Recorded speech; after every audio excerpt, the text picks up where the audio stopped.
ഭർത്താവിന് പിറന്നാൾ സമ്മാനം വാങ്ങാൻ അദ്ദേഹത്തിനൊപ്പം സ്കൂട്ടറിൽ പോവുകയായിരുന്ന യുവതി കണ്ടെയ്നർ ലോറിക്കടിയിൽപ്പെട്ട് മരിച്ചു. കോട്ടയം നാഗമ്പാടത്താണ് സംഭവം. സ്കൂട്ടറിൽ നിന്നും ലോറിക്കടിയിലേക്ക് തെറിച്ചു വീണാണ് അപകടമുണ്ടായത്. കാറുകൾ കൂട്ടിയിടിച്ചുണ്ടായ ഗതാഗതക്കുരുക്ക് ഒഴിവാക്കി മുന്നോട്ട് പോകുന്നതിനിടെ കണ്ടെയ്നർ ലോറിയുടെ അലക്ഷ്യമായ ഓട്ടമാണ് വീട്ടമ്മയുടെ ജീവനെടുത്തത്.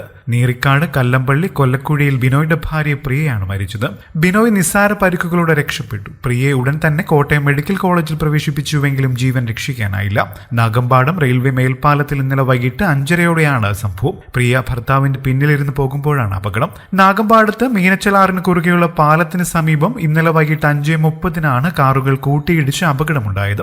തുടർന്നുണ്ടായ ഗതാഗതക്കുരുക്കിലൂടെ വാഹനങ്ങൾ കടന്നു പോകുന്നതിനിടയിലാണ് രണ്ടാമത്തെ അപകടവും സംഭവിക്കുന്നത്. നാഗമ്പാടം മേൽപ്പാലത്തിലൂടെ പോവുകയായിരുന്ന കണ്ടെയ്നർ ലോറിയുടെ ഇടതുവശത്തായിരുന്നു പ്രിയയും ബിനോയും സഞ്ചരിച്ച സ്കൂട്ടർ ഉള്ളത് ശ്രദ്ധിക്കാതെ ഡ്രൈവർ ലോറി ഇടതുവശത്തേക്ക് അടുക്കുന്നത് കണ്ട് ബിനോയ് ബ്രേക്ക് ഇട്ടു. ഇതോടെ പിന്നിലിരുന്ന പ്രിയ തെറിച്ച് ലോറിയുടെ ടയറുകൾക്കിടയിലേക്ക് വീഴുകയായിരുന്നു. അപകടമുണ്ടായതറിയാതെ ഡ്രൈവർ ലോറിയുമായി മുന്നോട്ട് പോയി. സ്ഥലത്തുണ്ടായിരുന്ന പോലീസ് ജീപ്പ് മുന്നിൽ കയറ്റിയാണ് ലോറി തടഞ്ഞു നിർത്തിയത്.